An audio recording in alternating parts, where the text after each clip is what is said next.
Olá, eu sou Maria Júlia Rosa, estudante de História da Universidade Federal de Ouro Preto, e esse é meu trabalho da matéria de História de Minas Gerais do professor Francisco Eduardo Andrade. E o texto que iremos tratar no vídeo de hoje é Tensões Sociais em Minas na segunda metade do século XVIII, da professora Laura de Melo e Souza. Esse texto está presente no livro Norma e Conflito, Aspectos da História de Minas no século XVIII, também de autoria da Laura de Melo e Souza, publicado pela primeira vez no ano de 1999. A autora, como já mencionei, é Laura de Melo e Souza, que é uma historiadora e professora universitária brasileira. Ela é autora de alguns estudos pioneiros nas áreas como História Sociocultural e Política Cultural. Também lecionou por muitos anos na Universidade de São Paulo e é autora de livros como O Diabo e a Terra de Santa Cruz e O Sol e a Sombra. Bom, vamos começar a tratar do texto em si. No período setecentista, a coroa portuguesa enfrentava um sério problema: a dificuldade de governar sua colônia na América, estando do outro lado do Oceano Atlântico. Como diz a autora, muita coisa podia sair do controle, levando à desordem, que é perigosa ao governo dos povos e pode causar mais desordens. Portanto, a coroa portuguesa designou cargos de executores de leis em sua colônia para facilitar o governo desta. Porém, esses executores, eles não eram muito bem vistos pela população, já que executavam leis duras, como a tributação do ouro, enquanto a imagem do rei era exaltada, construída de uma forma paternal e amorosa. De qualquer forma, a colônia passava por uma crise no século XVIII, com o surgimento de quilombos, motins e revoltas que se tornaram cada vez mais comuns. A política colonial contava com três principais inimigos: os negros, os indígenas e os vadios, dos quais iremos tratar agora. O primeiro grupo de inimigos tratados no texto são os indígenas. E assim, no imaginário colonial, os índios eles eram vistos como adoradores do diabo, bárbaros comedores de gente, mesmo que os jesuítas estivessem catequizando eles para salvar a alma deles. Mas enfim, era dito que haviam tribos mais pacíficas e domesticadas, como os Manaxós, assim como aquelas tidas como selvagens e violentas, como os botocudos.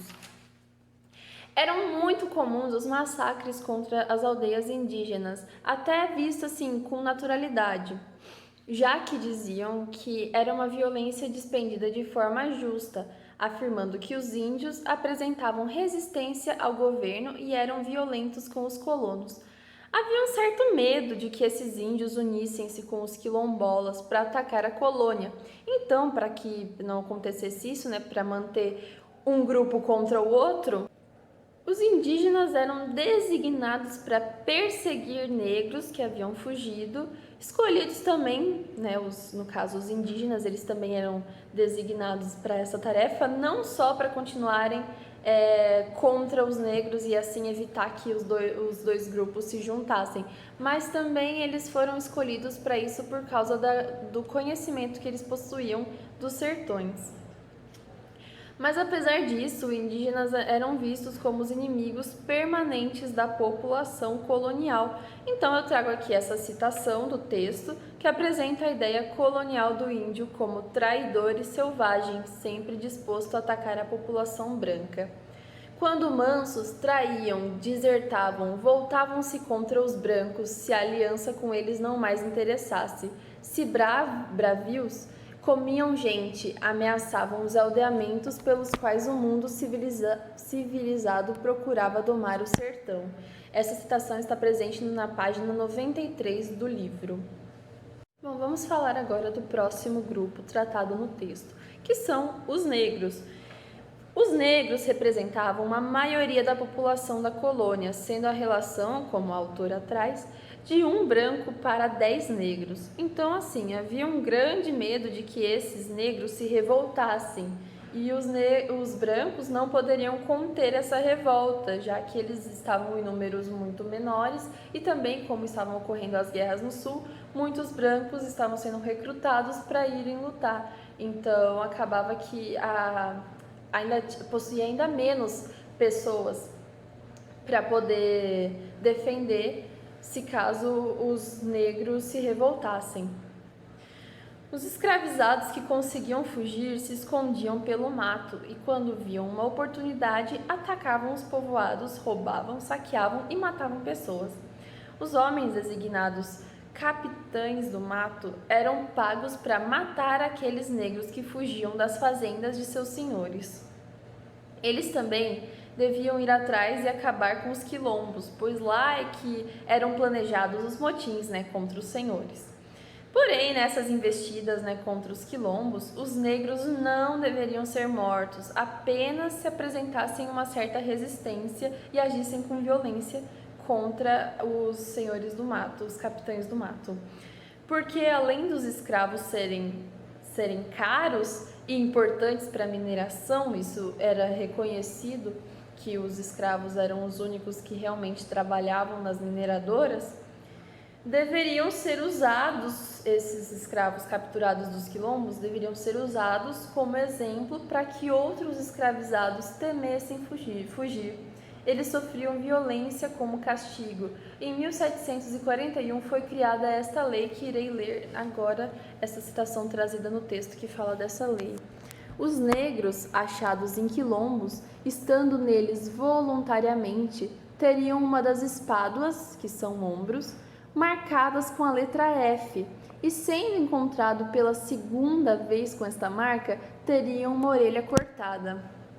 Então, o último grupo tratado no texto desses 3 inimigos da coroa, da colônia na época, são os vadios.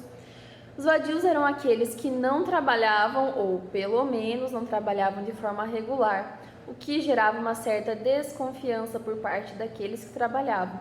Quando a colônia chegou a um certo período de estabilidade, depois de se encontrarem as minas e tal, foi crescendo a intolerância pela vida itinerante e nômade.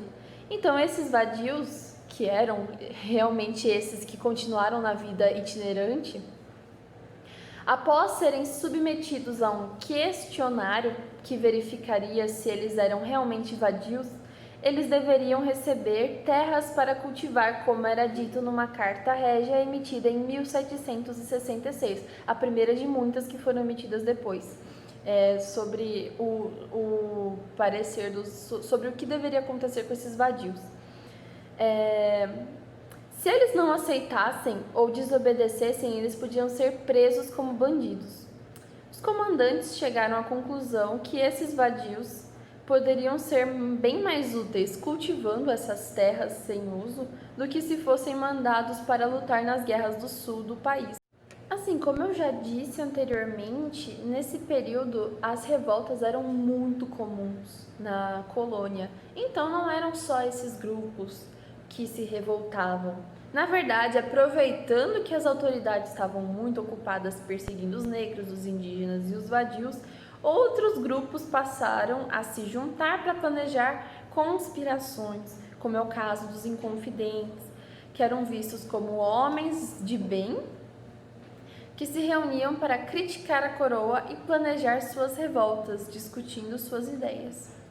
Como é visto no texto, em 1789, Tiradentes já vinha com suas conspirações, pregando nos caminhos das minas, dizendo que a coroa roubava todo o ouro para ela.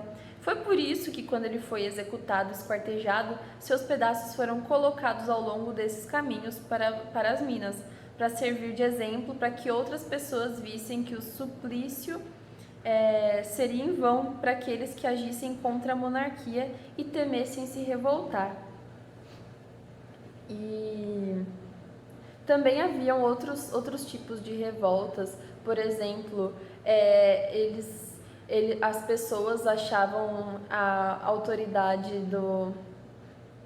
elas questionavam a autoridade, por exemplo, de Dom José I e do Marechal o Pombal, quando eles expulsaram os jesuítas do Brasil. E aí essas pessoas também, elas se revoltavam contra isso, contra também o pagamento dos tributos E, enfim, eram muitas revoltas que ocorriam naquele período na colônia. Bem, chegamos ao fim do nosso vídeo, que é um vídeo bem curto até, em comparação com o texto, que é bem denso, cheio de informações. É muito bom o texto da Laura de Melo Souza, mas acredito que esse vídeo é mais para mostrar os pontos principais mesmo e os grupos principais de inimigos, né? Que são os negros, os indígenas e os vadios, e também mostrar como outros grupos se revoltavam também, né? Por exemplo, os inconfidentes. Mas eu acredito que são esses os pontos principais do texto, e como eu falei, é um texto bem denso. Mas foi esse o vídeo, espero que tenham gostado. Tchau, tchau!